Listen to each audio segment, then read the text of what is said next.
All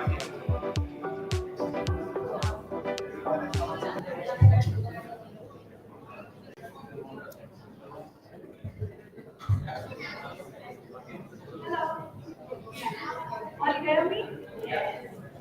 Good evening, ladies and gentlemen. I'm feeling very happy to be here today, meeting you all, and it's a very precious moment for me, especially because it's been yeah, it's been like 4 months since I'm in US, and I'm witnessing all these people, and I think it's a once moment in my life. So I'm very thankful and happy for you all, and. Um, and I would like to thank RSP for coming here to US and meeting us all. And let's start this meeting. So I'll give you a quick glimpse of our agenda today. So we're going to start our meeting by singing our national anthem. Then we're going to have some couple of songs, then followed by speeches, and then we are going to have our special guest, RSP our speech, and then we have 30 minutes PM session in the end. So that's our agenda today. So at first, I would like to give a small introduction about myself. I am Ravali Jashudar. I'm from Telangana state, born and brought up there. I'm a Swero. I completed my school and college in social education schools, which are government schools, and I have witnessed the works that have been done by Dr. R.S. Praveen Kumar.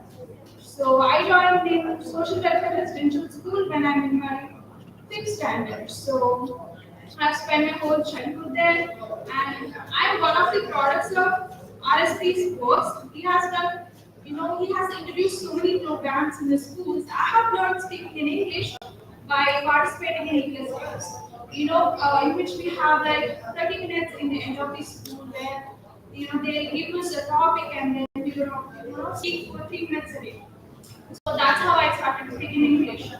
And then I participated in all the programs introduced in the school, and getting a lot of knowledge. And we have this various network in the school, which is like the old students group, where we have a big community. And I have learned about study abroad, and I have met Rivas Mandana and the other people in the study abroad group. And then I applied to the colleges. Today I'm standing here, meeting you all because of RSP.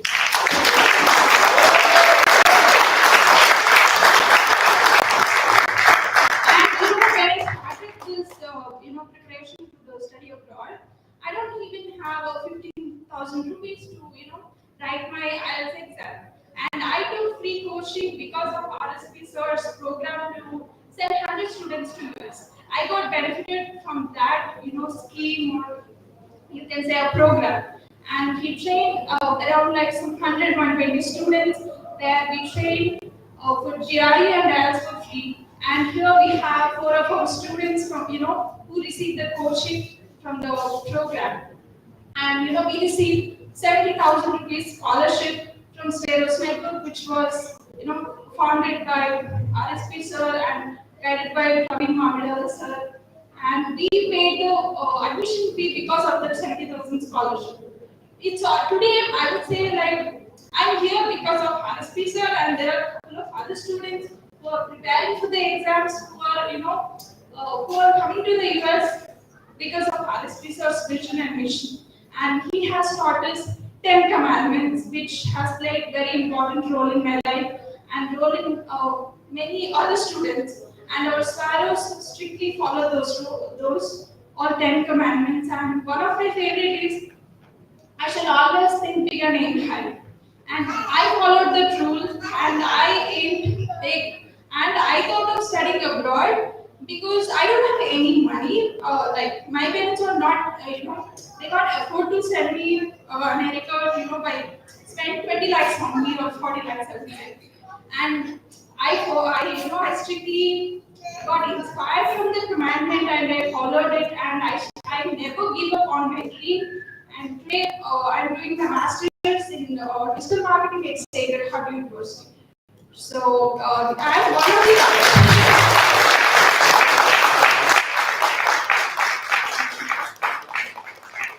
there are hundreds and thousands and lakhs of students in India, who are very who got benefited who got benefited from RSP source activities. So this is all about me, and there is more to tell, but let's start our meeting. So I request everybody to stand. So we'll start our meeting by singing our national anthem. I invite my team to come onto the stage.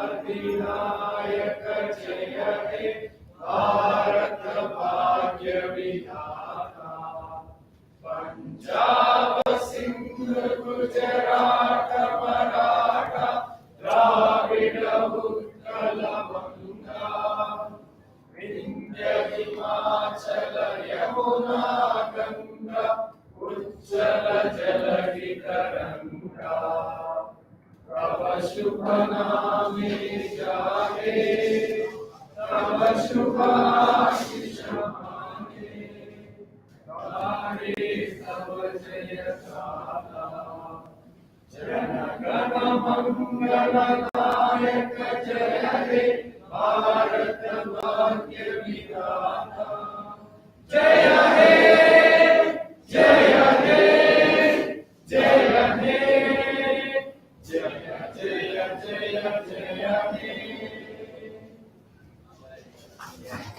Thank you all, please take your seats.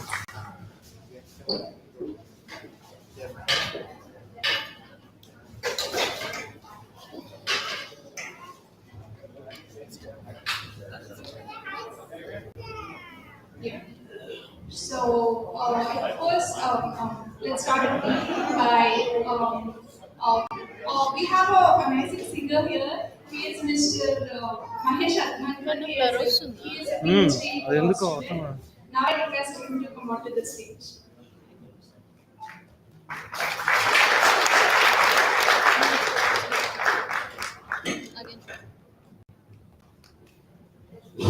Thank you. You will decide whether I am an amazing singer or not once I'm done with this.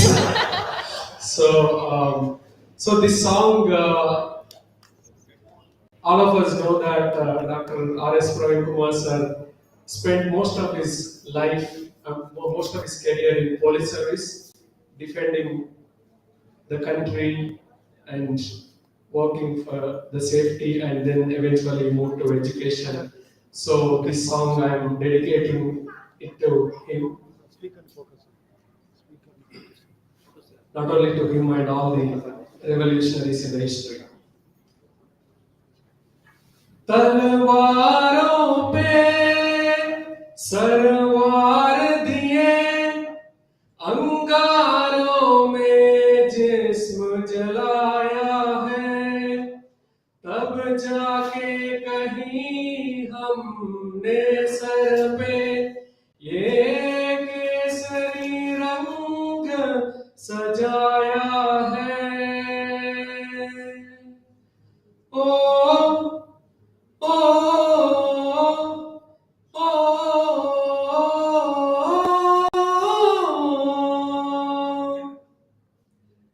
मेरी जमीन अफसोस नहीं जो तेरे लिए सौ दर्द सहे, महफूज रहे तेरी आन सदा, चाहे जान मेरी ये रहे न रहे।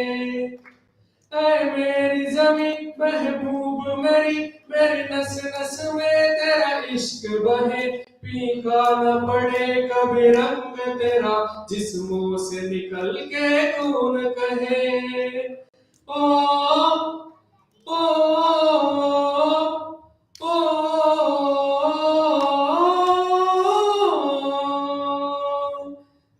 मिट्टी में मिल जावा, गुल बन के मैं खिल जावा, इतनी सी है दिल की आरज़ू।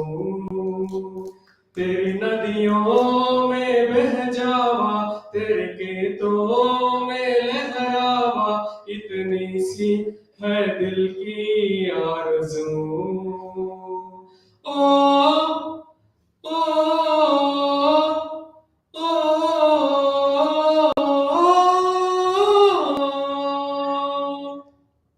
सरसों से भरे कलियान मेरे, जह झूम के बगरा पा न सका, आबाद रहे ओ गाँव मेरा, जह लौट के वापस जा न सका। हो वतन आवे मेरा वतन आवे, तेरा मेरा प्यार निराला था, कुर्बान हुआ तेरी असमत पे, मैं कितना नसीबों वाला था।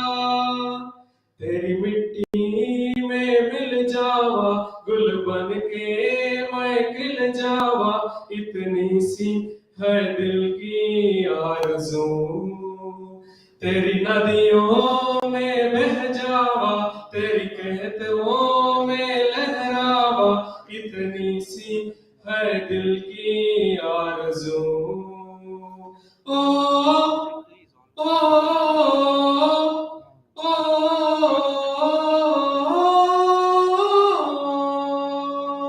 ओ हीर मेरी तू हंसती रहे, तेरी आग घड़ी भर नम ना हो, मैं मरता था जिस मुखड़े पे, कभी उसका उजाला कम ना हो। ओ माई मेरे क्या फिक्र तुझे, क्यों आग से दरिया बहता है, तू कहती थी तेरा चांद और चांद हमेशा रहता।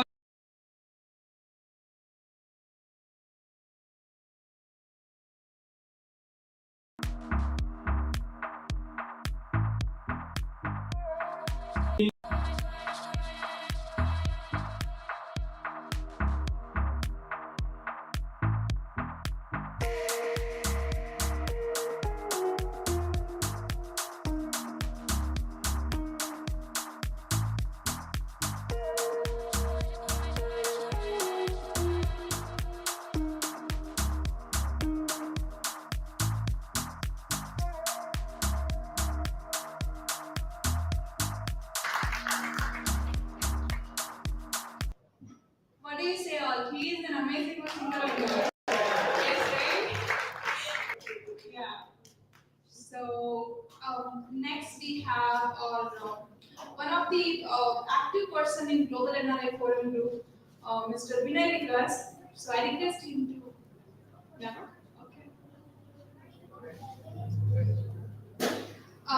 Yeah. So let's invite Purya Chauhan sir onto the stage. So he's going to say a few words about RSP sir. ఇది ఇక్కడ బాగా కనిపిస్తుంది కానీ యూట్యూబ్లో అక్కడ సరిగా రావడం లేదు.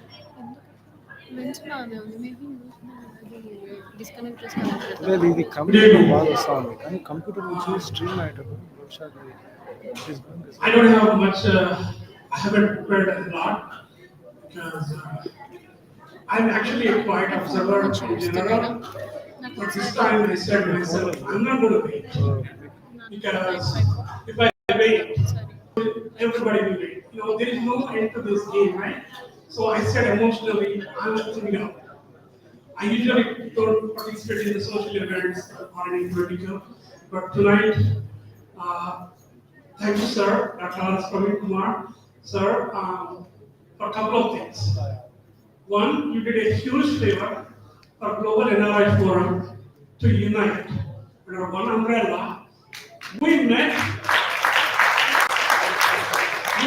some of the friends that we haven't talked in 20 years.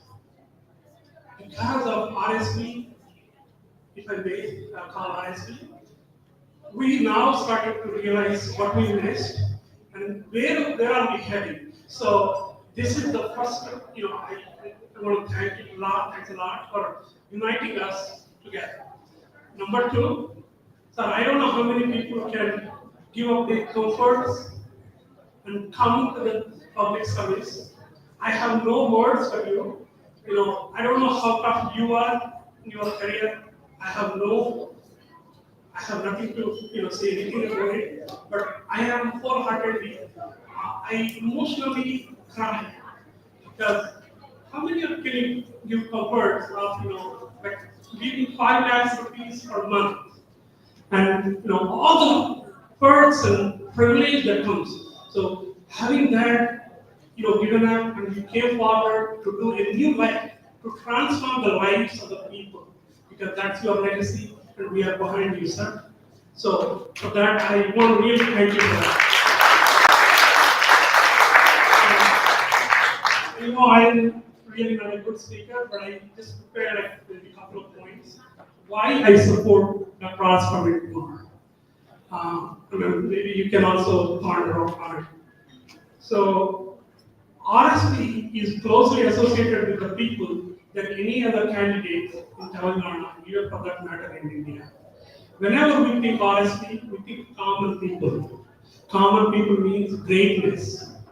They have no, they have no dumplings, right? They live their lives. So that's a common people. So RSP among us is one of us.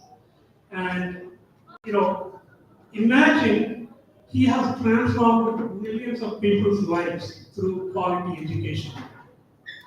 And now just imagine for a moment what could he do if he's elected as a new, as the highest elected official in Telangana. He would do miracles. How?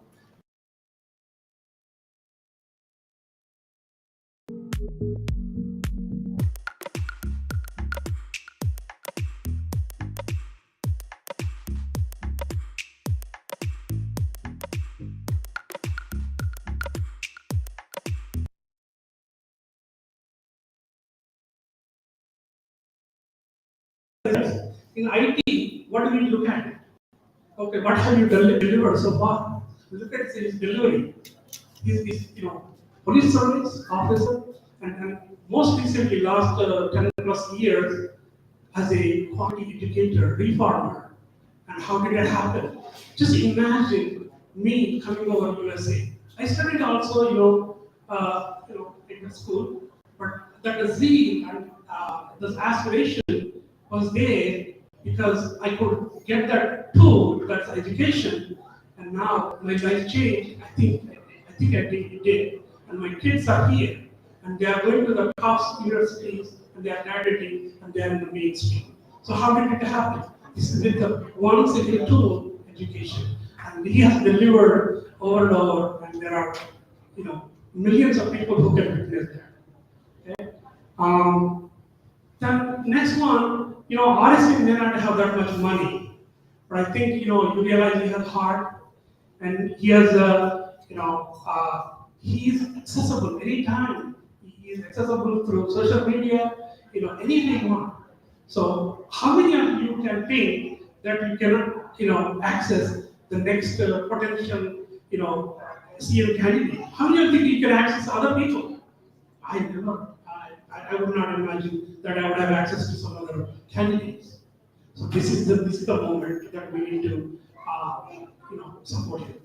So now RS is care, empathy, and human compassion. And look at the contrast with the current ruling party even at the sector level. So if you look at his caringness, and empathy, you cannot match.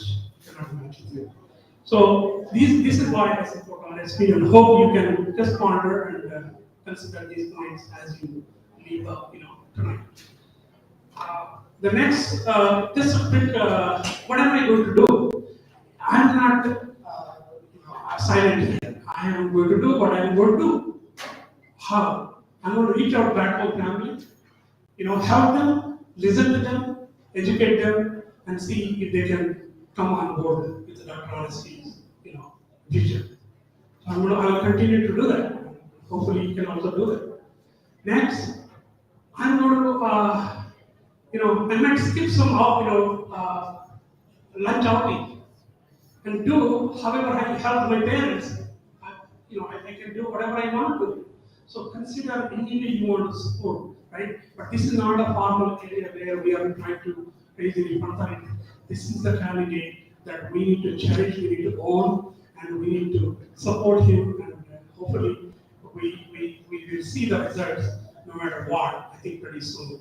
And you will realize, wow, I was part of the journey that started in 2021 when Saul resigned and joined Harvard. So with that, I'm actually going to acknowledge Dr. Praveen Kumar, as my brother, mentor, and coach, and the emotional support. Thank you, sir. Look forward to it. Thank you.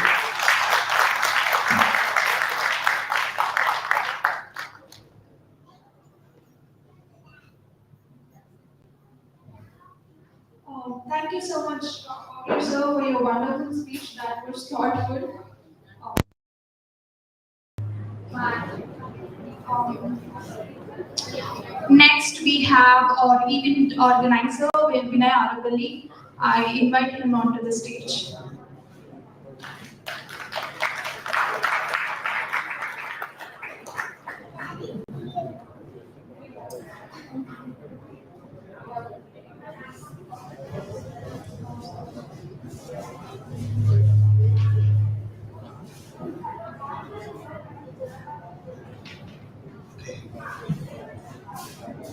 First of all, I thank you very much for everyone for joining us this evening.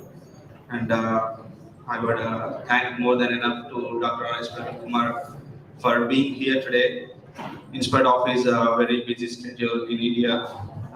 Thank you very much, sir. And so, myself, Vinay Kumar Arapalli, and I'm one of the coordinator for New Jersey, New York events for RSP tour. And so I'm going to go around my background and what did I do and all that, because I'll tell you the trick why I'm going to tell my background and stuff. Okay. So going to my background, I have a bachelor in pharmacy back in India. Then I came here to United States in 2015. Then later I did my master's in healthcare informatics from Sacred Heart University, Connecticut. Then later on, I was trying for the jobs, and after a big struggle, then I somehow find a job that I've appeared for so many interviews. Then I found a job. So I was working as a scientist in Teva Pharmaceuticals back in Florida, and right now I moved to New Jersey, and I'm working as a scientist for one of the pharmaceutical company right now. And I'm doing my second master's in MBA just to cover everything, and hoping for the more opportunities. So why am I telling this, and how did I come to the United States and all that? I want to just give a brief around that. Since Dr. RSP has tweeted on Twitter about my success from Harvard University, Boston, 2 days ago. So on the same evening, I had received like more than 200 calls on the same night back from in India, and asking like, how did you do this and how did you do this, right? So everyone was surprised, and then later I told them like the struggle had gone through it. So basically, my mom is a single mother. She struggled a lot to get me a very good education, and to be honestly saying, she used to save every 10 rupees from her auto and spend that money towards our quality education. So the example why am I saying this today is since RSP is fighting for a good education and a good cause in India, so everyone has to be aware that education can make a big difference in everyone, right? So many of my friends are still back in India, but fortunately for my mother's sacrifice, I'm here today. And So later on, when I received calls from so many people on the day when our Dr. RSP tweeted on Twitter, I was able to talk to minimum of like 150 to 200 people from my own family, and I'm trying to explain them, and they were so satisfied. And I told them the importance of education and importance of RSP, why he is struggling, and why he has sacrificed everything, and he came here for our cause.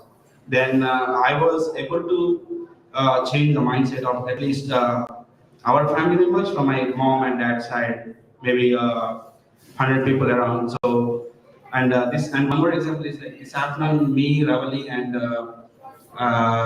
Surya. We were all traveling from Connecticut to Boston, so I got a chance to pick them up, and we were just brainstorming each other, like going through everything.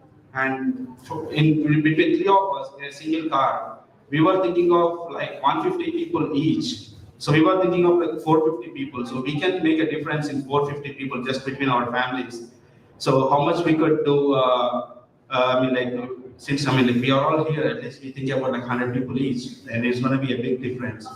And I thank you very much, RSP sir, for being here. And in spite, I mean, like I would say, we are not fighting for your causes, but you are fighting for our causes, because since you are here, we are all able to gather together as a family and fight for the same cause. With this, and I close this. But again, I thank you everyone for being here this evening. Thanks again.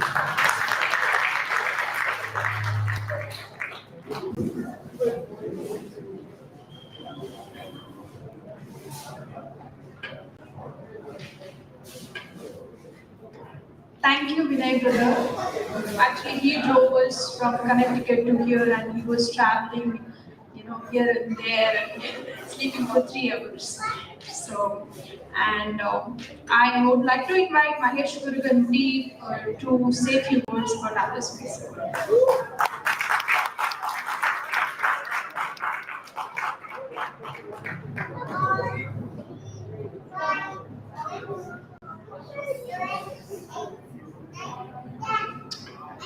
Good evening, everyone. I am Mahesh Guruganti. I hail from Hyderabad, born brought up in Hyderabad, and we are all honored to be here. And we welcome Dr. R.S. Praveen Kumar. I have been a deep admirer of you. Way back, probably I was in final year engineering, I think. I read an article about you, sir. So before that, I used to read articles about Khairnar in Bombay, and then I read about Dr. RSP. I used to have an impression of people with IPS and in administration and police departments. They're of a particular type. And then fast forward, I'm in US. Education is one thing. It's the biggest equalizer.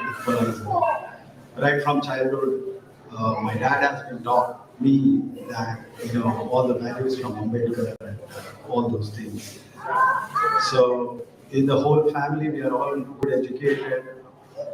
What I felt great about Dr. RSP is on the ground what it made difference. I read about his arrows, social welfare arrows. The sky is the limit.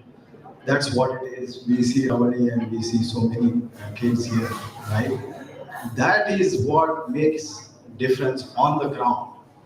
Now, my impression about Dr. RSP has completely changed from a template of an administrative service person to a human being. We see typical politicians, and I'm happy to say that we see R.S. Praveen Kumar, who doesn't appear to be a politician, and that's what we need today. We need somebody who's educated, who's not hollow. We hear a lot of hollow words from politicians, and here is the man who has done so much for the education, for kids, for backward community. I think there is no other reason than to support him. And we are all behind you, Dr. RSP, and we're proud of you. I take pride that, I see myself in you. I would like to make a statement that if we can clone of you, it would be a big achievement for us. Thank you so much.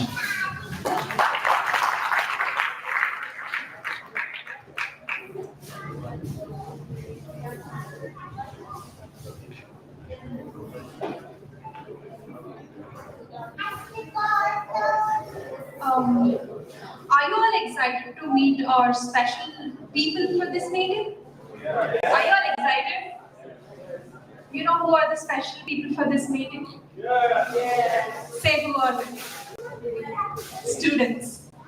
Students who are the live examples of RSP's exceptional work in educational institutions. And now they're going to share their backgrounds, their journeys, and what are the challenges they have overcome with their never giving up attitude.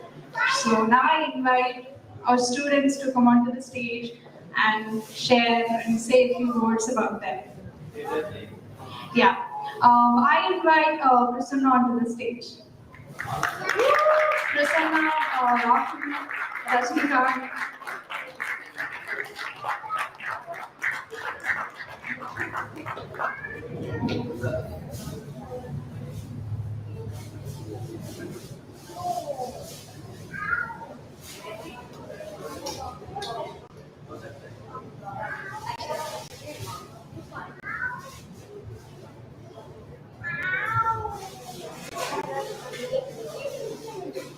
I'm meeting Samson.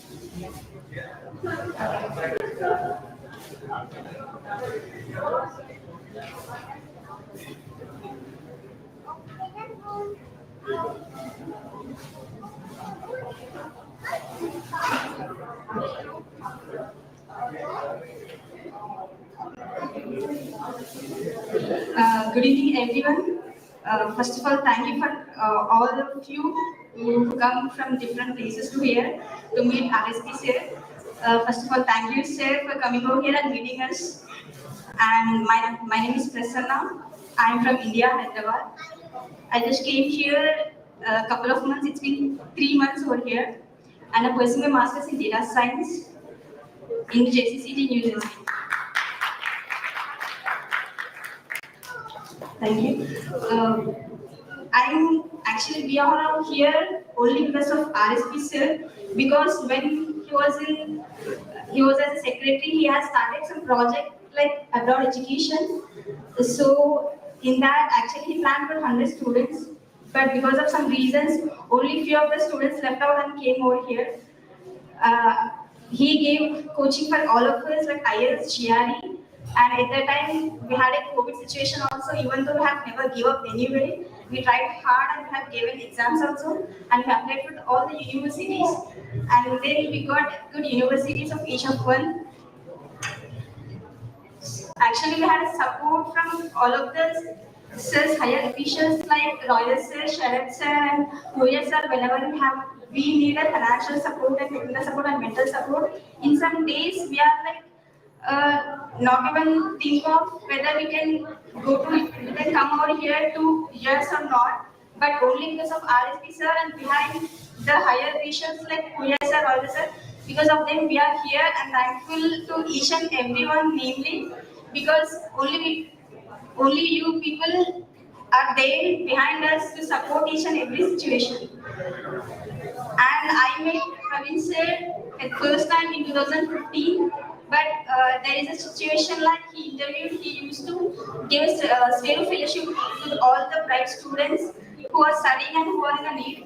And at that time he has interviewed me and he asked me like, what are your future plans? What you wanna do after your BTech and all? I just said to say that, sir, I just wanna pursue my masters in US, so that is my dream. I just wanna do that. So sir said, yeah, always have a support to you, so definitely you will be there. Then after that, I have done with my graduation and I placed in a very good company called Essential, and I worked for 2 years. I forgot my dream that I have to come to US. And after all that, sir has started a program called Abroad Education, So after I just thought of it, oh, even I wanted to come to US, right? So that's how I again come back to CERT and started this program, and finally I'm here. So thank you each of everyone who are a part of my life. Thank you so much.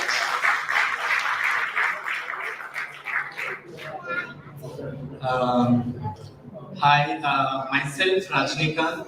I'm from a small village called Tekur. It's in Sangareddy district, Telangana. First of all, I would like to thank Dr. R.S. Praveen Kumar sir for the work what he has been done in his life. An example for his work as done in educational institution. My both parents were illiterates. I'm a first generation graduate student in my family.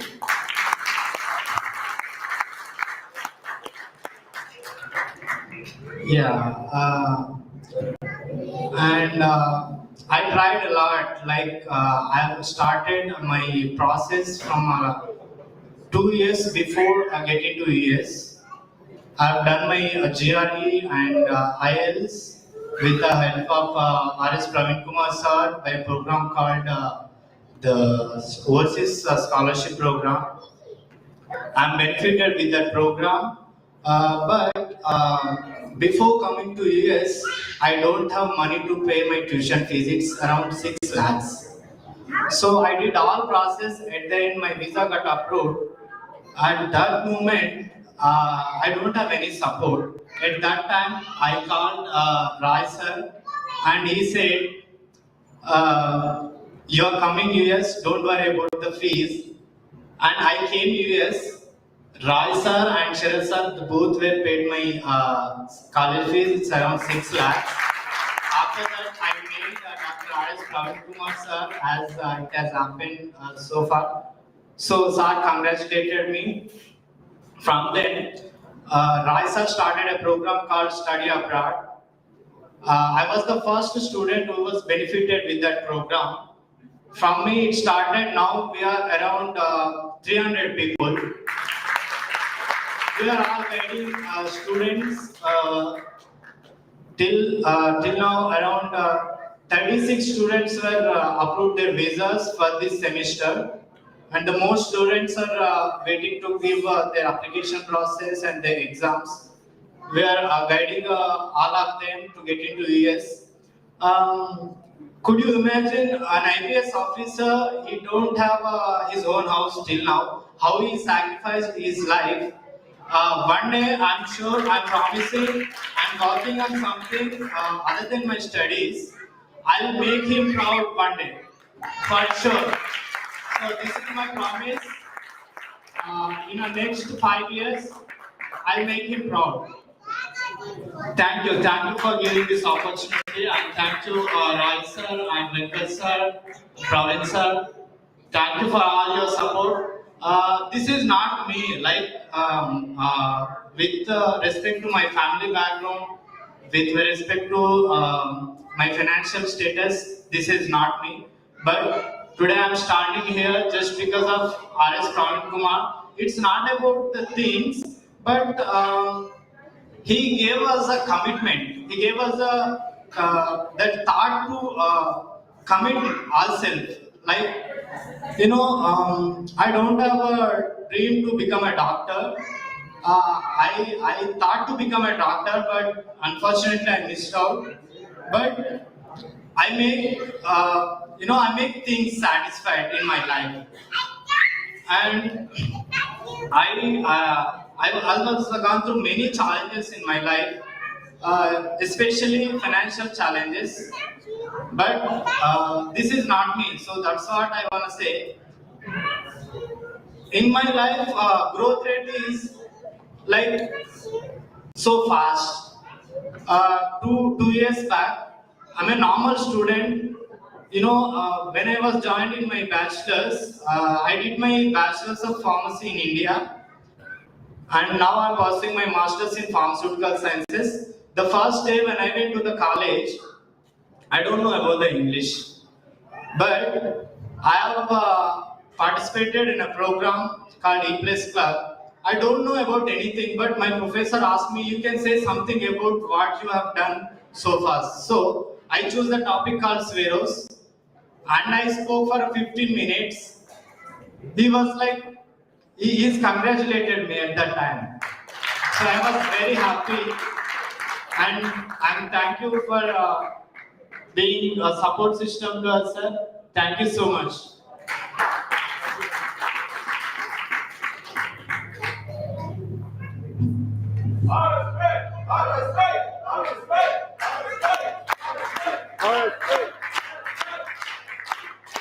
Good evening, now. Rahul Svero. I was completed my schooling and pursuing the residential. Done my bachelor's physiotherapy. Now I'm studying at Retd University, MSc in Exercise and Sport Science. I'm seeing RSP sir since my schooling, and he is an inspiration to me. Now I am here because of RSP sir. Uh,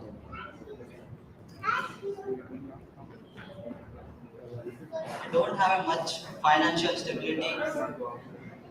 After my visa approval, I don't have money to book my flight also. So RSP sir team has given 1 lakh rupees to book your flight, and I would like to tell about Rai sir. I don't know when I was start my master's application process. Rai sir team has helped me in every step with the study abroad group. Thank you all.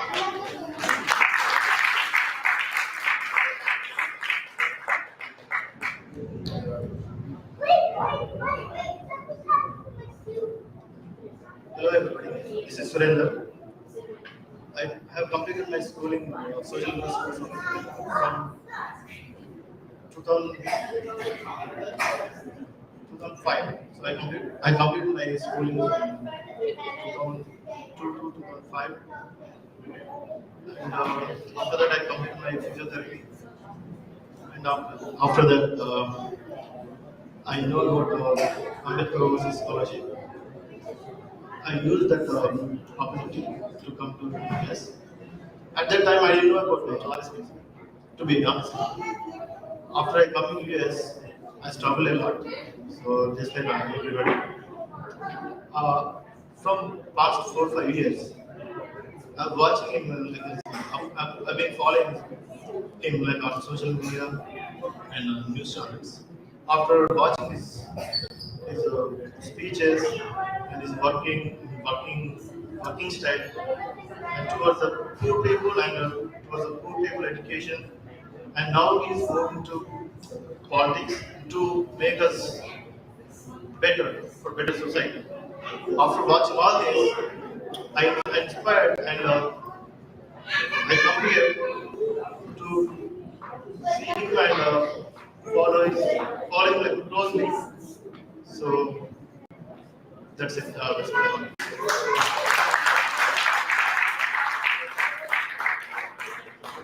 Thank you everyone for coming all the way to this place and sharing your journeys and stories with us. Okay, now I would like to call my mentor, I would say philosopher and one of the strongest pillars of our study abroad group, and he is the biggest supporter in many of our students. So he is Mr. Roy Vandana. I would like to invite him on the stage.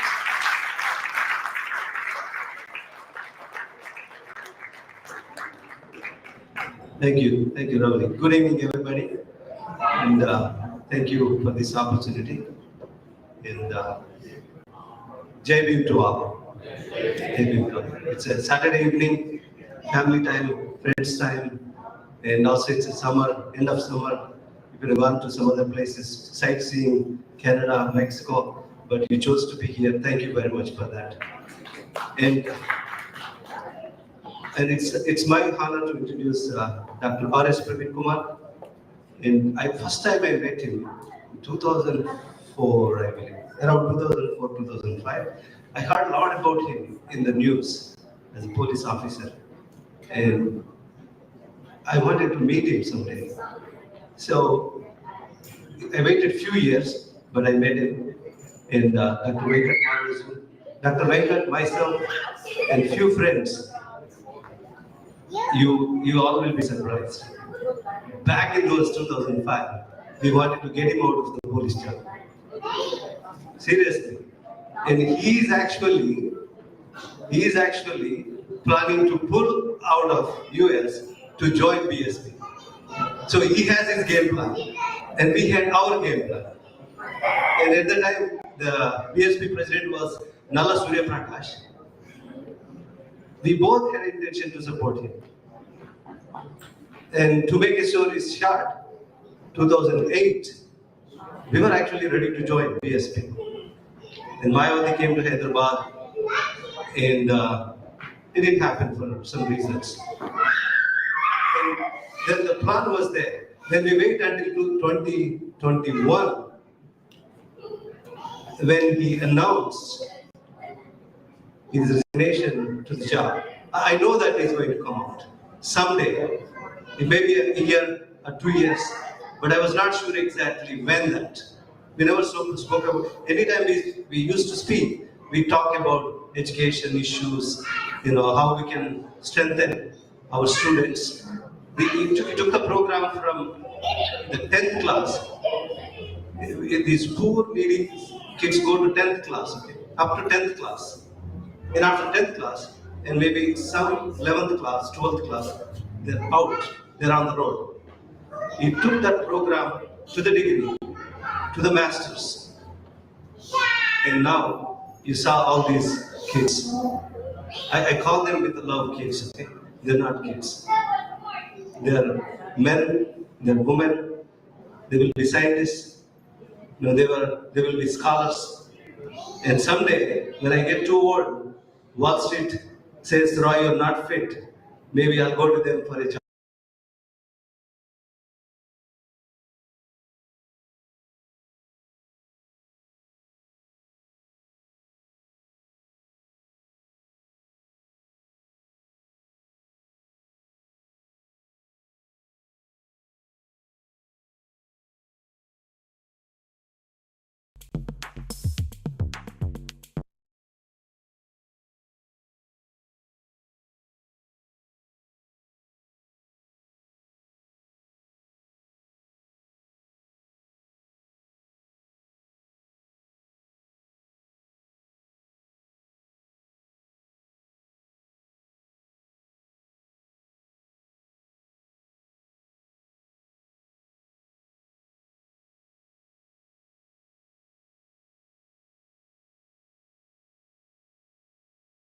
There's no passion, there's no emotions. You basically read out.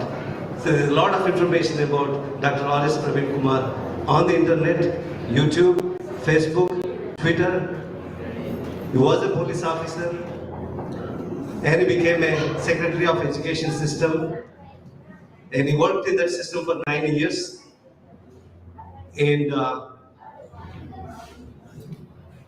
he was inspired by his mother. One day his mother said, that's it. That's all. A cocky police officer. And told by somebody to do something, that's it. And the dream started. Came to Harvard. And many people who come to America, there is a small percentage who go back to India. Because America actually consumes you. The life, quality of life, the benefits, and the ease of things. I had my own friends. They swore, Roy, I will never stay in America. I will go back. But they're all here since like 25 years. But America has its own way of taking you, consuming you. And you could have gotten a good job with a Harvard degree, police job experience. But the day one after he is done with his Harvard, he went back. And the rest is history.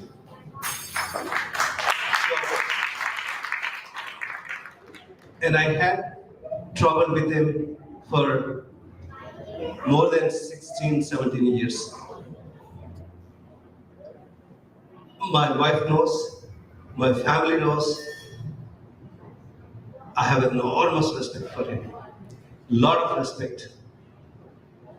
And I've seen many leaders, many politicians, all the way up to CMs. Never seen anybody like him. And I actually also have a fear. Right? I should say it's respect, lot of respect. And when he resigned, I woke up, there is headlines scrolling all over. I decided I am with him. But I had to make a call to his wife because I wanted to make sure it was not a rumor. I called her because his cell phones are off, maybe he's busy. I asked her, is it true? She said, yes. It took me seconds to decide myself. I am with him, standing with him. And that is Dr. Praveen Kumar. I never. And, yesterday, TV5 reporter asked me, how are you reaching out to the people? And I told her, we know the issues. And we all know the issues. We all know the issues. What issues our society is facing. And I know that he's the leader to fix those issues. We know the issues, and we know that that leader is capable to fix it. That's all it takes. That's a success formula. And all these successive governments giving us these welfare schemes. These welfare schemes are so dangerous.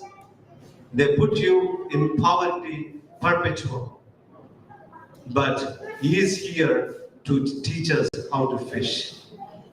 And those are the fishermen, those are the fisherwomen. You have seen, you have witnessed it. And without taking much time, before I conclude, I request you all to support R.S. Praveen Kumar in whatever way possible. Whatever way. Writer, you're a thinker, you're a strategist, in any way possible. Support him. And of course, finance is a big constraint. When you're dealing with all these Goliaths, with the piles of money in the banks, and the black money, and to face them, and of course, you need an operational money to run the system. And that is something you decide on your own. Please reach and support him. But more importantly, he says, Roy, we need your talents. You means all of us, the NRI diaspora. We need your talents, and we need your time, and we need your treasures. Tonight, when we leave this house, let's make the decision. I, for myself, decided that R.S. Praveen Kumar is my leader for this life. Obviously, seriously, you take Dr. Ambedkar, Kanshiram, and Mayawati, all these leaders, they have done so much for us.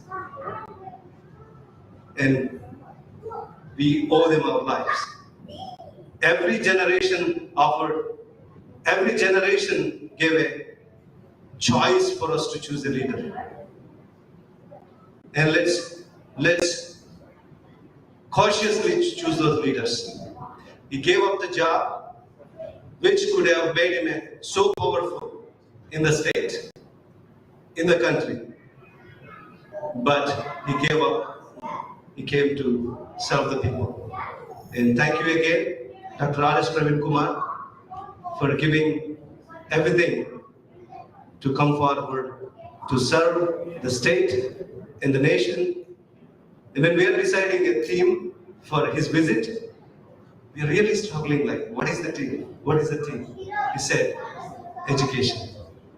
In the occasion of the 75th Independence Day, we invited him to meet you all and to talk to you all about his vision, his mission. And the truth, I was talking to one friend, his name is Aruna. and he has no connection with Dr. Aristan. He never met him. But somewhere he saw the keywords, education, healthcare, and jobs. Those keywords made him a fan of Aristan Kumar. Seriously, he never met him. I asked him, how you are connected? We have many ways. Okay? We are connected to Aristan Kumar. But his connection was education, healthcare, and jobs. And let us all come together, empower him to fulfill the vision which is so dear to all of us. And with that, I'm going to request Dr. Praveen Kumar to come and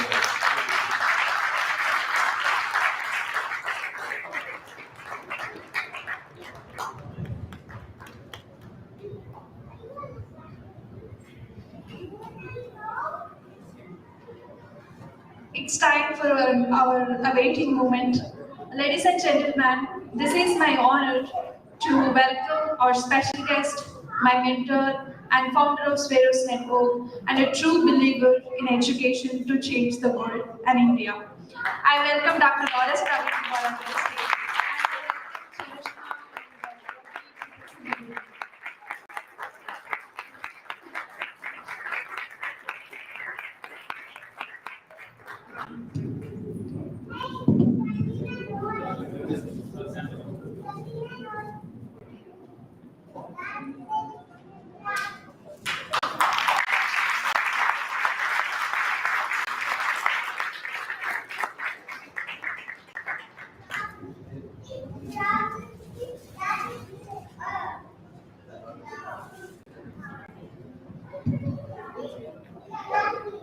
Very good evening, Jai Bhim, ladies and gentlemen. Jai Bhim, Jai Bharat.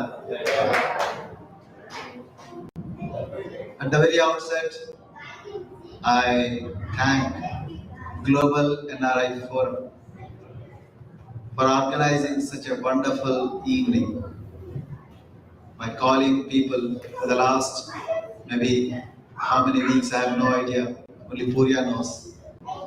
So calling people from New York, New Jersey, Philadelphia, and many other places nearby. So for this evening, I thank once again to Purya and then all other colleagues of Global NRI Forum. I also thank friends Roy and Venkat for pulling me out of India. So I am in the midst of Yatra. So far I have traveled about 17,000 kilometers after I left Indian Police Service. Visited as many as 778 villages, addressed directly probably 700,000 people, that is 7 lakhs in Indian numbers. So gave probably about 600 speeches. So that was a very heavy yatra. And all our yatra was funded by the poorest of the poor people. Pensioners, the students, they brought their kiddie bags to our network, to our yatra, and then they gave their savings to us. And the small-time government employees, the private employees who gave money for purchasing diesel and the food items, etc. The farmers and farm laborers, they gave the food grains to us so that we can eat without imposing a lot of burden on the poor people in the villages. So this is how our Yatra has been going on. So suddenly Venkat and then Roy, both of them said, this is summer, then you must come because we need you here more than people of Telangana need you there. So I thought, yes, probably they are right. So, and as Purya has been saying in his inaugural remarks, that I'm very happy to be the reason for all of you to come together. And then I'm also equally happier that some of you are meeting for the first time after 20 years. This is something which is really great. And then I request you all to put your hands together for Global NRI Forum.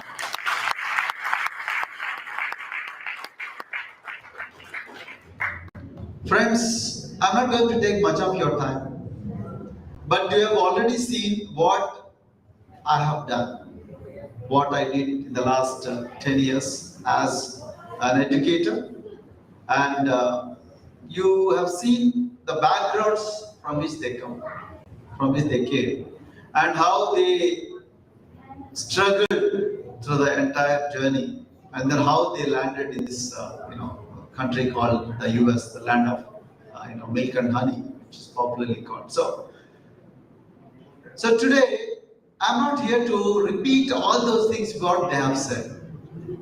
The outcomes are already known. You have seen the outcomes with your own eyes. Now the point here is, how do we maximize those outcomes? How do we exponentially increase those outcomes? I'm going to talk about those things today. Because outcomes are known. We want to create as many professionals as possible. We want to make them prosperous. We want to pull them out of poverty.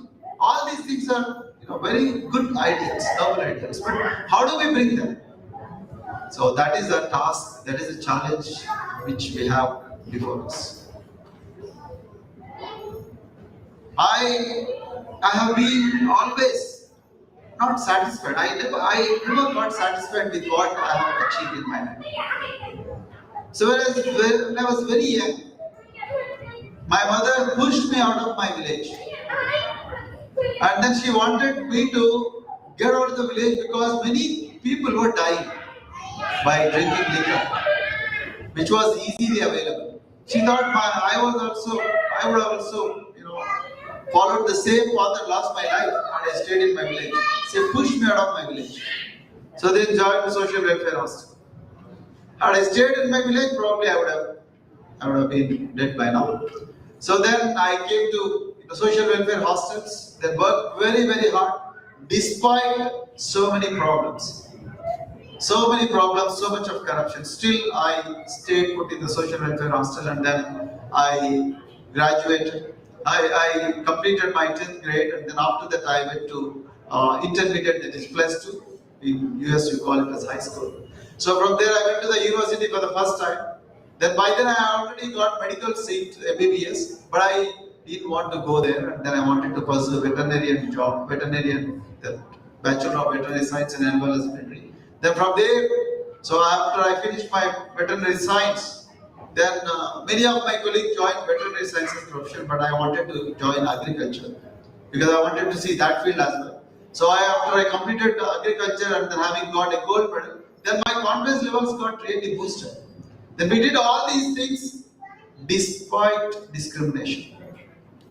On the toilets, on the bathrooms, the feudal lords, the students who come from feudal families, they used to write that these are reserved for SCs, STs, BCs, and so on and so forth.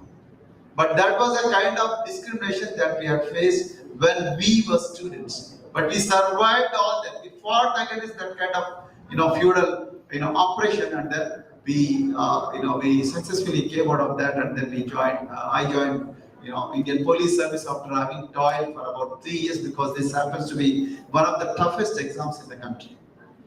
But after I joined police, again I was not satisfied. I always used to get a doubt that am I saving the rich from poor or poor from rich? Whenever you stand as bandobast on the streets with uniform, so whenever your chief minister comes, whenever your MLAs comes, or whenever MLAs come, or whenever your ministers come, so you stand as a god to them, thinking that they will do good to people. But on the other hand, when they go into their offices, they sign the files which do good to them and their cronies, not to the people. So always, as a police officer, I always used to get a doubt that am I doing good to people or am I doing good to politicians? That made me really, really unhappy. I always used to feel dissatisfied. So, but my mother opened my eyes. Separate Telangana movement opened my eyes, because I saw so many youngsters in Usmania University campus. In 2009, so many youngsters losing their lives, taking their lives for the cause of Telangana, without realizing even for a minute that Telangana is going to be placed in the hands of again feudal lords who will plunder Telangana again and again. So that is what happened. So then in 2009, I thought, no, I am not going to continue in police profession. Then I thought I should drop my boots. Then I wanted to be a student. Then I came to Harvard University. Then I did my master's in Harvard. Then I did what many of my colleagues, they pursued a lot of professions in the US because there are a lot of opportunities. Some of them joined World Bank, some of them joined United Nations. But I said I will go back to my own nation, not the United Nations. We didn't waste even a single time, my family, all of us, we decided that we should go back to the country and we should get into the heart of welfare and education, because that is the sector in which you have to work. Because without education, I would not have been here. Because my grandparents were coolie, they didn't know. My mother was a bonded laborer, but two teachers rescued, like this Raidas Mantana or Venkat Manraju, all these people, how they are rescuing all these young boys and girls. So my two teachers rescued my mom, and then she joined a school, and then she faced the discrimination, but she survived the discrimination, and then finally she retired as a headmistress, and then she is 81 now, and then she is very active. So I thought, I'm an IPS officer, my brother is a professor, and then my sister is a doctor. So when a bonded laborer could become a mother of an IPS officer or a doctor or a professor, I think every girl in this country deserves this kind of trajectory. So Usmania University, in those days, Usmania University in 2009, that made me open up my eyes. Then my mother also asked the same question what Roy has mentioned. Are you really proud that should I really feel proud that my son is an IPS officer, and then and he has guns, AK-47s, and then Glock pistols, and then he has a lot of armored cars? Or should I feel ashamed that in spite of my son being an IPS officer, all his neighbors, all his people who are in the neighborhood are working as agricultural laborers even today, without any education. So that opened up my eyes, and then I thought, no, they are not going in the right place. Then again, I took a break from my policing, and then I came to this place, and then I graduated, and I went back to the country. Then I requested the Chief Minister of those days to send me back to education sector. So I served in education sector for about 9 years. So we have made hundreds of students as doctors, thousands of students as engineers, and then we converted all Telugu medium schools into English medium schools, preserving Telugu as a second language, but at one stroke of pen, we converted all schools into English schools. Despite a lot of competition. We said, Telugu, yes, it is our mother tongue, we must learn, but English is an aspirational language. Why should only elites send their children to English medium schools? Why should only rich people send their children to London or the US? Why? Why not poor people? So why should only you speak in English? Why should you go to IB school? Why shouldn't I? IB International Baccalaureate. So these are the questions that came before us, and then we said no. Then we went ahead, and then we converted all the schools into English medium schools. So let me tell you very honestly, I am not paid to do all these things. I could have come to office at 9 a.m. or 10 a.m. or 11 a.m. and then leave office at 5 p.m. or 6 p.m. or 4 p.m. Nobody would have asked any questions. And I would have signed 10 files every day and then leave home. And then still I would have got 2.5 lakhs per month as a salary. But I didn't do that.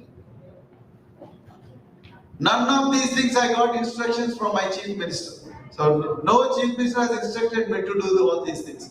Because I came from the same system. I thought if I don't do these things, I would have done grave injustice to these boys and girls. Today this girl, Ravali, who is anchoring the evening, she said she learned all these skills because of E Plus Club. There is no rule in the government to start E Plus Club.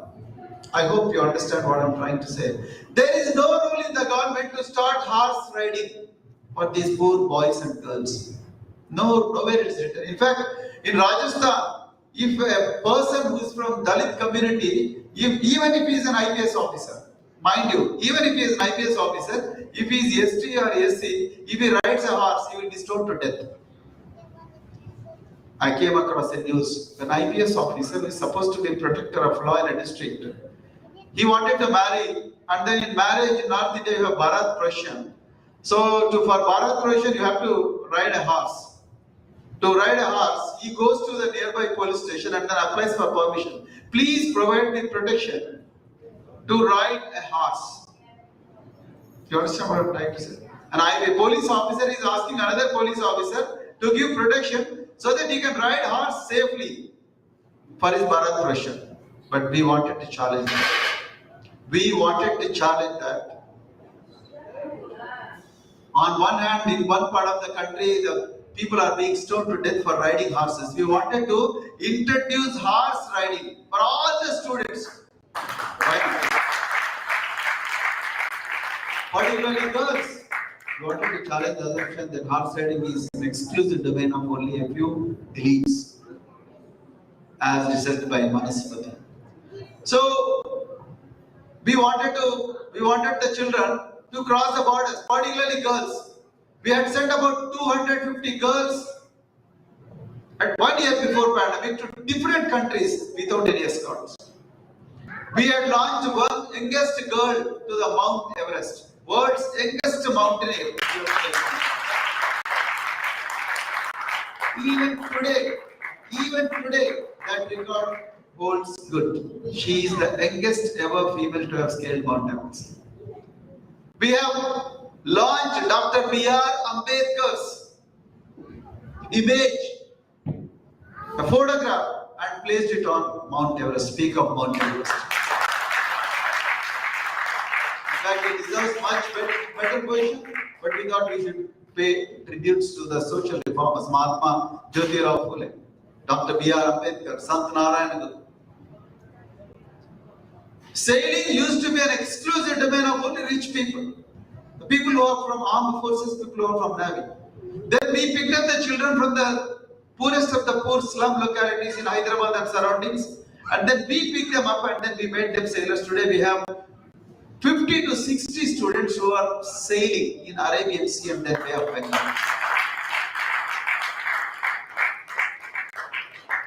We have made girls as pilots who would have become mothers by now. And it is not an easy thing. Girls of agriculture, children of agricultural labors, particularly women, flying planes. It's not an easy thing. We have made this. Today we have boys and girls. Today we have boys and girls getting trained as naval captains in merchant navy ships. We have hundreds of students. Let me tell you, nowhere, I'm repeating again and again, nowhere it is written in the government that we should do all these things. Then why is it happening? I was sharing with Narayan Swami Garu. These people are saying that Roy sir has helped me 3 lakhs.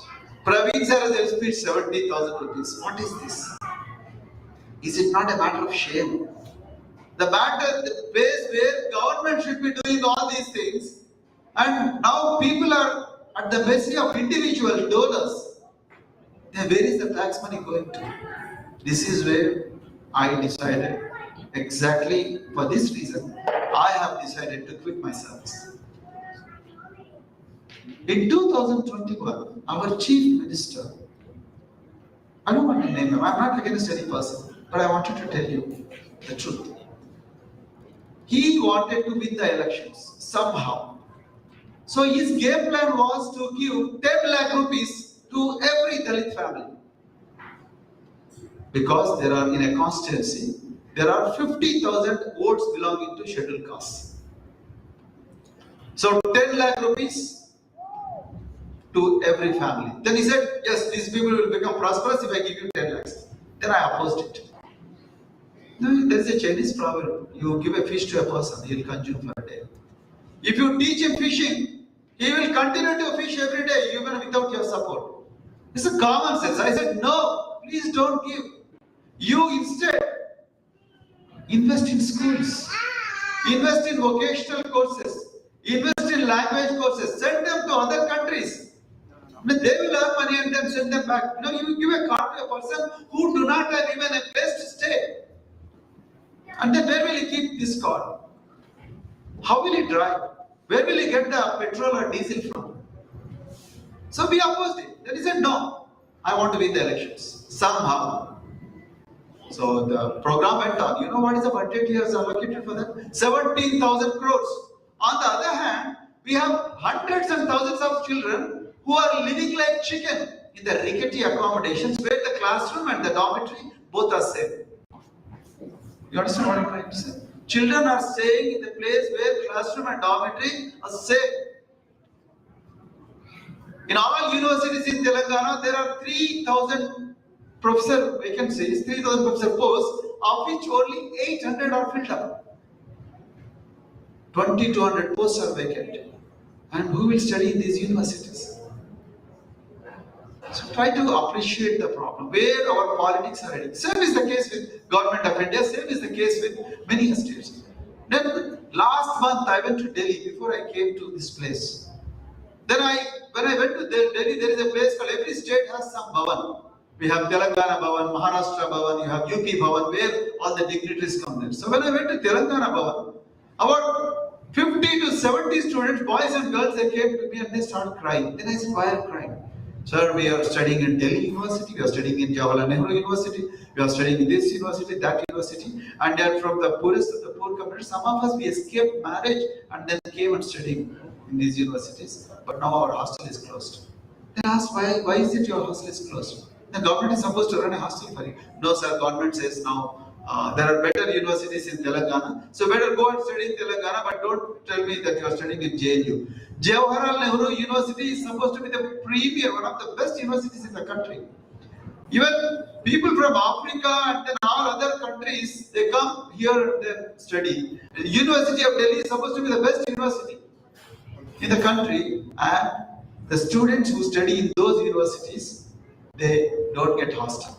You know how much does it cost for a student? 18,000 rupees per month. And there are 50 students. I wrote to the minister. Then he says, sir, I am not in a position to decide on this because it's the chief minister's wish. I cannot do anything. On the other hand, see, this is where your support, your ideas, your solidarity matters a lot. On the other hand, chief minister's son goes to Davos. Chief minister's son goes to Davos and his bills are cleared on fast track basis. You know what was the bill? 13 crore rupees for Davos trip. And Chief Minister on June 2nd, Telangana Formation Day advertised.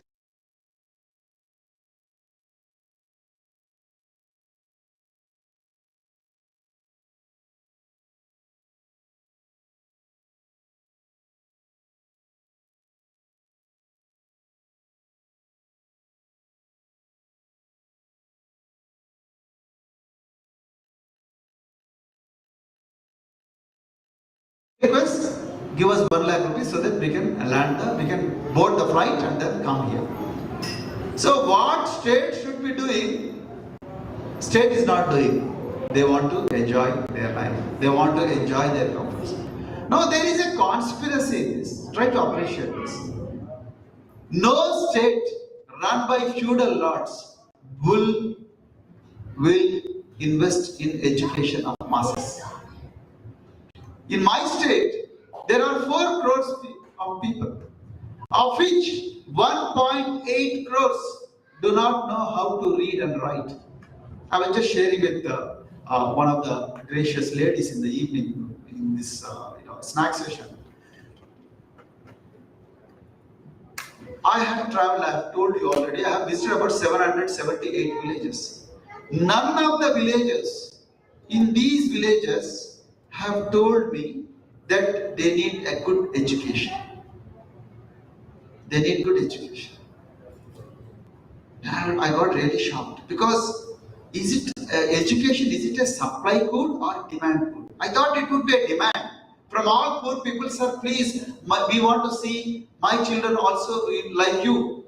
as an officer, as a collector, as a scientist, as CEO. But no, they have no idea about education. None of them have asked. All they have asked is, when is our pension is coming? When are you going to construct a home for us? So when are you going to give job to my child? These are the things they are asking, but they are not asking about the most important transformational good, that is education. So the reason, because the governments conveniently sidestep the responsibility of education. Number two, governments openly say, all over the country, not just in Telangana, all over the country, they say, yes, we want to have a better education. What do? They invest in real estate. They give to larger companies. These larger companies and go and build great buildings like your Empire State Building, and then look, we have built a great university. What will happen there? No professors. Children go and then stay there, and then there are no professors. 9,000 students in triple IT, that is Rajiv Gandhi University of Technology, Knowledge Technologies. 9,000 students protested for 15 days for professors, because there are 169 posts and there are only 19 professors available. How will students from rural areas go to an institution and pursue their studies when 150 professor posts are vacant? What's happening to the country? What's happening to Telangana? So this is what we wanted to change. Tonight, all of us, we have to resolve that we will not allow it to continue anymore. We have a historic responsibility. Whether you belong to this network or that network, whether you are from this community or that community, we have to go beyond all these barriers, and then we have to resolve in unison that we will stop this plunder of our future by these self-serving politicians. Yes, this is the resolution we are going to make in New Jersey today. No matter whatever it costs, but today we have to resolve that we must stop this plunder.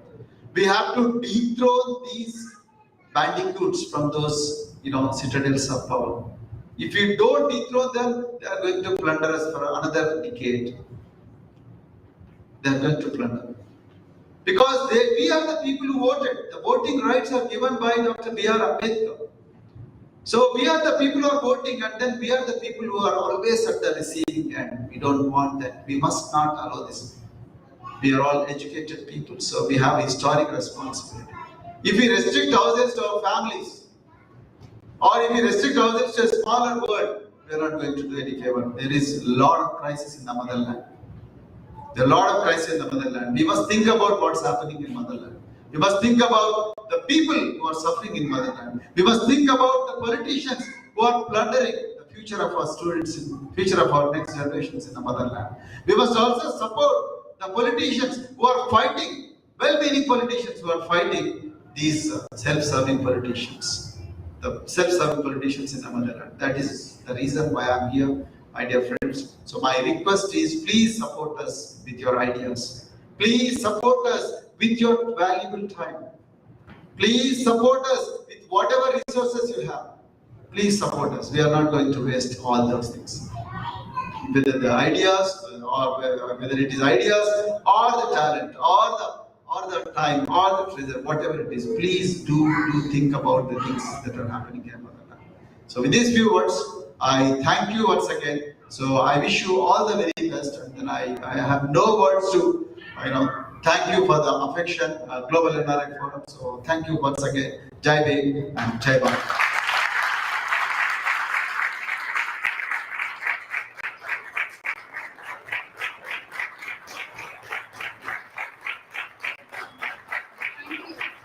Thank you very much, sir.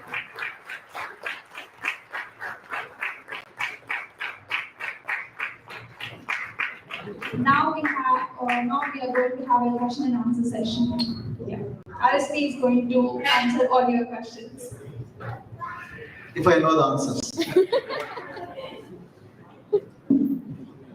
Thank you very much for your.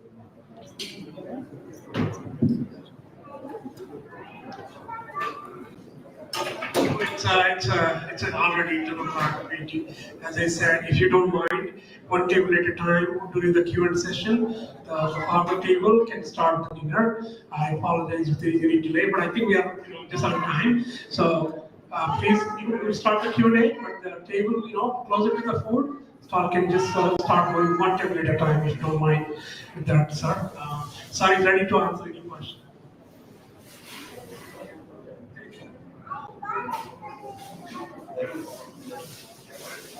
Yeah. So we are going to Q&A sessions. If you have a question or you have any suggestions to Dr. Praveen, Kumar and team, you can make it brief. And hello. Yeah. So before we go into the Q&A session, I'm going to request Dr. Venkat Maharajan to come and speak about Global NRI Forum. So he's going to say like a few words about what is this Global NRI Forum and why they're involved in this mission to bring these people together. Yeah, good evening. I don't want to take too much time. First of all, Jai Bhim everybody, and thanks for showing up this Saturday evening to share your valuable time with us. So, as Dr. RSP entered politics 1 year back, a little more than 1 year back, there are so many admirers, supporters of him here. We all got together and quickly launched a to do this in WhatsApp group called Global NRI Forum. And believe it or not, within 1 year, we are now able to conduct these type of meetings in 10 cities. If you have done any organization, that's not easy. People who have done it before knows how challenging it is. And this high quality meetings we are doing in 10 cities, and we have to turn down many requests from many other cities. So one of the things, most of us come from first generation, second generation, coming from very humble backgrounds with a lot of difficulties, and who made it. And those are the people who are really love India, and they want to see a country that we all can be proud of. I don't think, it's 75 years of independence we just celebrated. I mean, 75 years, if you look at some way, it is a long time. Countries like China have done miracles in 75 years. By 1970, we were at the, when we started in 1947 and then 1948, we were at the same level of socioeconomic status. But believe it or not, by 1970, they could provide every citizen a 3-day meals, a good school in every village, a good healthcare center. We cannot say that even today. Today in India ranks 131 out of 180 human development indices. So where could we start? I mean, the story of us here is exception. I know we are great engineers, doctors, scientists here. We are sought after, but most of us, some of you might have a privileged background, but most of them, it's a miracle, it's luck, it's a right time at the right moment. And of course, the Indian Constitution provided some safeguards. Because of that, we made. So we cannot say India didn't make progress, but we made progress very, that needs to be accelerated. Today, 30% of India's population is illiterate. 30% of population is living in a below poverty line that Indian government sets at a very low levels. Even according to them, it's a 30%. So there is this story of India much larger than what we see, what we witness here daily and in privileged sections, right? That story we need to change. We need to provide opportunity to these. India has vast resources. India as a country is, producing billionaires and billionaires in the last 15 years. So there's a lot of wealth being created, but the wealth is going into a very few people's hand, and majority of the people are left out. So I urge all of you, I think as people who are concerned about India, who want to see India as a nation which thrives on the values of Dr. Baba Sahib, enshrined in the constitution of equality, justice, fraternity, and liberty. These are the things that need to reverberate in a country that we all can be proud of.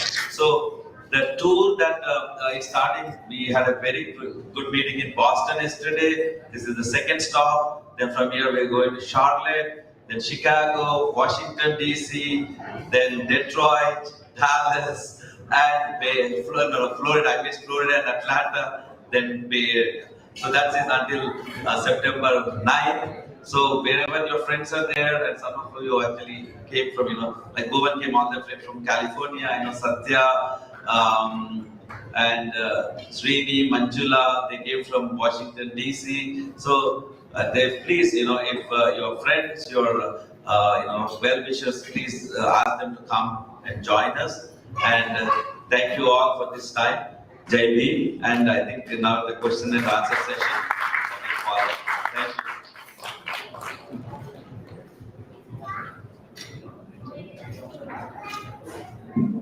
Hello, sir. My name is Aruna Potumudi, and thank you very much to be here personally to share your thoughts and your pathway and the goal. But my main question is, you are into politics, and it's a very tough job. That too with education as a main agenda. So, what are the main challenges you are facing in your journey?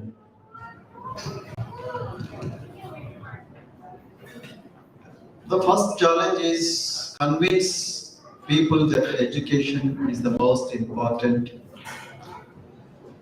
asset that intervention that we are going to have. Because when you go to the most illiterate population, whose numbers are very high, that's what I've been saying, almost 40 to 45% of the population is not literate. So to convince them about the value of education requires a lot of effort. So you need to spend a lot of time with the people directly. Why I'm saying directly, because you have no media support. Because media is in the hands of rulers. And rulers will never want people to get educated. So you can't go via media. You have to go to people directly, or you have to go to people through social media. But social media also has limitations, because people do not have access to smartphones. Even if they have access, they know only how to call and then maybe do something else, but not listen to all this stuff. So this is a challenge, major challenge. That's why we need to have more number of people who work like me, working on the ground. So you need to have more and more volunteers to talk about education as the most important priority. The third thing is, the funding. So we need to go for crowdfunding, because you cannot depend on the corporates, because corporates will have their pound of flesh once you get into power, and then they will put their agendas before you, you pursue the people's agenda. So they will set the agenda for you. So that is another problem. So we don't want to go to corporates and then fund our campaign. Now it's not possible. We don't want to do that, and it is immoral for a party like Bahujan Samaj. So we want to go to people and then fund our elections. We have been reasonably successful. That's why I said the pensioners, agricultural laborers, then construction workers, the children, then small-time government, and then private employees. They have funded all our campaign, and then as we go ahead to the yatra, so maybe a lot of people will support us in the journey. So these are some of the challenges, and then both, of course, is ruling party. Ruling parties will always try to divide you. They will have as many agents as possible. They will pump a lot of agents into your campaign, and then they will buy them. They will buy your leaders. They will, take them to their camps, and then they will do all that stuff. So, but still, we should stay united and then fight this war. This is not an ordinary war. This is a war like David versus Goliath. So it requires a lot of courage and then effort. Thank you. Next question. Yes, sir. Hello, Dr. R.C. Mahesh here again. I have a request from you. It's not a question. If it's when you become Chief Minister and then on to become, one day I see you as Prime Minister of India. When I was in 10th grade, my first language was Kannada.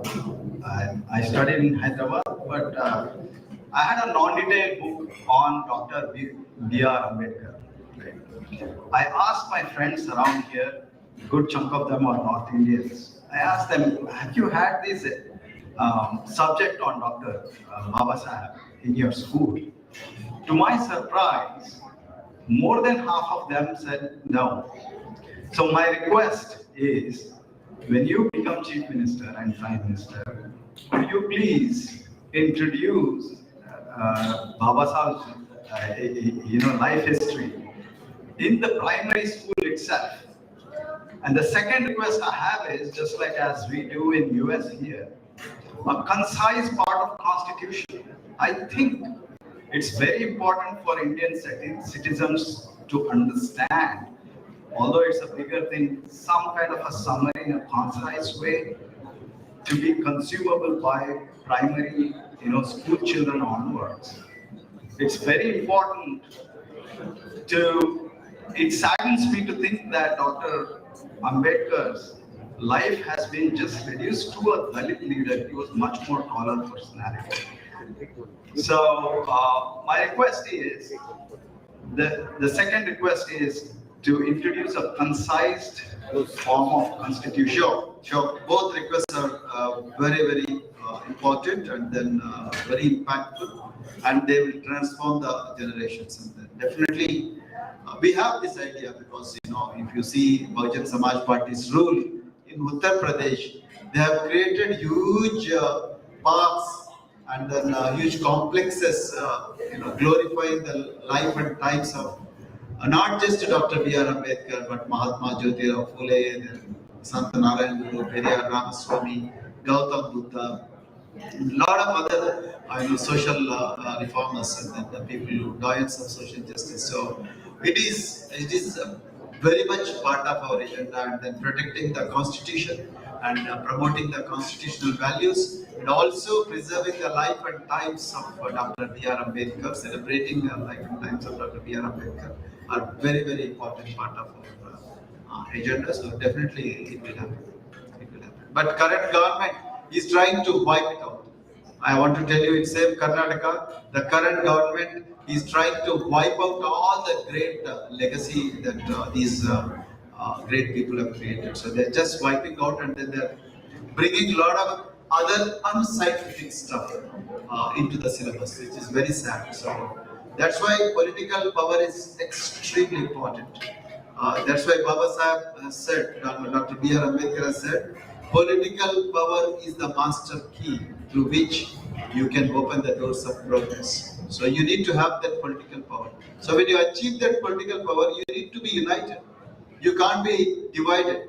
We can't allow our egos to come into picture and then divide our vote banks again and again. We can't allow the dominant classes to come into your camp and divide you into multiple pieces. So that should not happen. So we must be united, because we know the direction, we know the ultimate goal, that is achieving the political power. It's very important.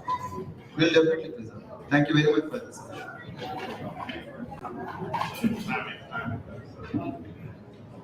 To follow that, what is your plan of creating clones of you? Meaning the mentor. There are a few clones now. See, a very good question, but I want to answer. See, we started something called Sveros Network. That's one of the most out-of-box ideas we have ever done. We consciously discourage the word called Dalit. Some of you may not agree with me. We consciously discourage the word called Dalit in our school syllabus, because Dalit means broken, and you cannot brand 25 to 30% of Indian population as broken. They are very much part of the civilization. They are the people who have built the civilization. They are the people, they also have an equal stake in building the country what we are seeing today in India. So you cannot call that 25, 30, 35% of the population as broken. We said no, don't call these children as Dalits. Call them as Sveros. Why Sveros? Because SW stands for State Welfare, that's the reference point. Aero which is synonymous with air and sky. What is the tagline? Above infinity, anti-gravity. So you challenge the gravity and you chase the infinity. which are really impossible. You can challenge, so you have to challenge the gravity and then chase the infinity. And we gave them 10 commandments. These girls have decided a couple of commandments. First commandment is, I am not inferior to anyone. Second commandment is, I shall be the leader wherever I am. Third commandment is, I shall do what I love and be different. Fourth is, I shall always think big and aim high. Fifth is, I shall be honest, hardworking and punctual. Sixth is, I shall never blame others for my failures. Seventh is, I shall neither beg nor cheat. Eighth is, I shall repay what I borrow. Ninth is, I shall never fear the unknown. And 10th is, I shall never give up. So these are the 10 commandments that we have given to all these children. So one fine morning, you will find the whole world is filled with all these children. So it's not very difficult to clothe, not just Praveen Kumar, there are many well-meaning people. So you can prepare your own clothes and then launch them into a greater world. And then they will take care of the future of their next generation. Thank you very much. Next. Yes, sir. Yeah, thank you, RSP sir, for being here. So I have a couple of questions. One is a policy based, and the second one is political question. The first one is we have seen, so many people have died because of lack of, healthcare system during COVID. So what is DSP's idea, towards healthcare system? And even my family and like us, there are so many families, they are spending almost 80 to 90% of their struggles towards education and healthcare. So what is DSP's idea on that? And one more question is, I know I think it's a speculation or something. I've seen BSP is trying to incline towards BJP in national level. Now, how can you, what do you call, how can you fight against the BJP in Telangana state? And yeah, and one more question is, are you about to colliding with, person like Visharadan Maradan, who is, trying to, he is now educating, the backward class people. So how you are going to work with him? Oh, too many questions. First is, we will invest in public health, and we will put more money in prevention of the disease rather than treating the diseases. So treating the disease comes next, but prevention of diseases is more important, the diagnostics. And then making it more universal, making the diagnosis more accessible and putting more money into that. So it is very, very important. And second is, we will also invest in public hospitals. Today, the governments, most of the states government, particularly Telangana, if you ask me, Telangana government is allowing the private sector to mushroom in a big way. So at the cost of government sector, and then poor people in the government hospitals are not getting the treatment that they deserve. So we are going to invest a lot of money in government sector. Third, the most important thing is, we are going to start a family doctor scheme. So every family, every mohalla will have a doctor. So that they can go and then they can attend to them on 24/7 basis. It's going to be a very, very innovative one, and it's going to challenge a lot of assumptions. And second question, what was the second question? So BSP is inclining towards the BJP. This is a rumor created by the national media. It is not correct. So it is a rumor because see, the BJP's idea is to protect, preserve Manusmriti. They want to erase the entire constitution of this country, which has given you the values of justice, liberty, equality, and fraternity. Right? So it has given you the fundamental rights. It has given you the principle of equality. It has given you the directive principles of state policy.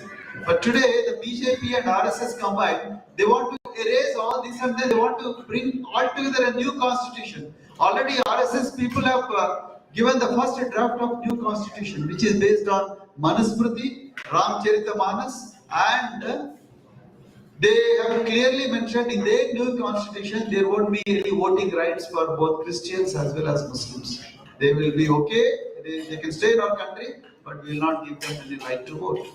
So this is the kind of ideology BJP is promoting. And what is BSP's ideology? protect the constitution, promote the constitutional values, and promote the justice, liberty of thought, social justice, liberty of thought, equality, irrespective of the religions and geographical places. Then the fraternity. Let all communities come together and then live like brothers and sisters. So that is BSP's agenda. So how can both of them, join the hands? It's just not possible. It is because of the media and the WhatsApp universities created by BJPs and RSS armies. They have been very, very successful in, spreading this rumor. So otherwise, it is not. We are BSP, BJP in Telangana. BJP and RSS are equal opponents for Bahujan Samaj Party. We don't join hands with them. We don't care. Even if we lose, also that doesn't matter. But we are going to fight this battle on ideological basis, not on the third. You said Vishwanath. So we are going to work with them. They are not right. Whoever thinks on the similar lines, whether they are DC, SC, ST, or poor among upper caste. So we will work with them. So we have no problem with anyone who has similar. I think I have answered. Thank you. All right. So I think we are done with the questions. Yeah. Yes. Yes. One question. Okay, don't ask too many. So just one question from my side. What I've seen, especially the public school students, they have like very, very poor quality. A lot of students don't have, they have like poor mathematics skills, poor, language skills. So is there any policy do you have in mind, to improve the public school in general? No, the idea of quality education to the poorest is very, very critical in BSP's agenda. So we have no doubt about it. We want to put more money in bringing the best teachers and training them with the best trainers, and then giving them more resources, and not just in schools. We want to send these trainers to the communities. So and make them as barefoot teachers, and then be available in the communities, so that they can make the children learn all these skills. It is not fair to keep entire burden on public schooling system. The teachers, after all, they are human beings, but communities also have to gear up. So today, in a country like India, communities are not really geared up to meet the challenge of quality in instruction, quality in mathematics, quality in language. So we need to invest on community education as well. So we are going to do that. We are going to make these community English trainers, mathematical trainers accessible to poor people. So that's very, very important. So also train the teachers in a big way. Invest in teachers in a very, very big way. Because today education departments don't get the budget at all. Even if they get the budget, 80% of the budgets are invested only on salaries, not on training as well. So we are going to do that. All right, this is the last question Yes. for today's session, and I'm going to give you. This is just a curiosity question.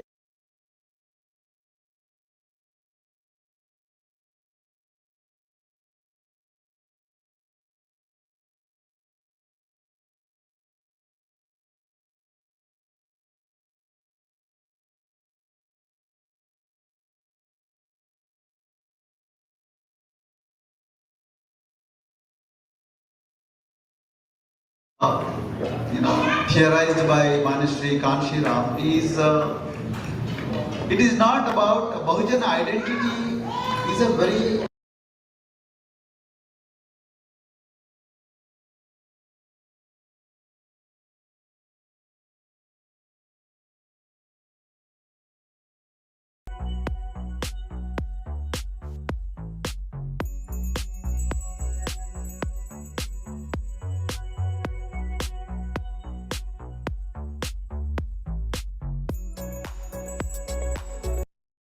and then we have religious minorities, and then we have Christian minorities and Muslim minorities and other minorities, and then we have poorest of the poor among upper castes as well, so-called upper castes. So we will reach out to all these people, and then we are trying to build the bridges across these sections. That is the only way. Otherwise, if you restrict this as only kind of scheduled caste party or scheduled tribe party, you're not going to get the numbers. So it is not those 1932 communal award days. So we have come way beyond this 1932 Pune Pact. So today we have to have a different game plan. And second is, identities of course have a limitation, but your agenda, your sincerity, your credibility to pursue the points that you have in your agenda, be it quality education, be it land to landless, or be it good quality healthcare, or be it self-employment schemes, all those things, and then your credibility to pursue these goals will also impact the voters. So when voters are convinced by your ability to impact, I think people from other communities also will come and then support your party, and that's what happened in. And most of the times, when you have a right agenda and right strategy, then definitely these things will happen. So, thank you very much for the last question. It was very good. Thank you.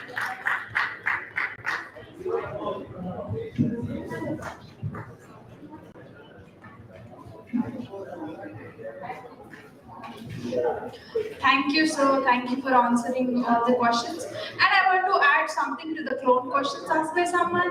So I want to say that a true leader is someone who builds the confidence in the people to do the things, not the one who just, do the work by themselves. And that is Dr. RSP. He built the confidence in students like me to build a better future, to stand for ourselves, and to work hard more to, have a good life. That is Dr. RSP. So, yeah. I think it's time for conclusion. So I call the event organizers to conclude this meeting. Thank you all for the patience. Now it's time for the organizers, finally. I invite Paul sir or Vinay brother onto the stage.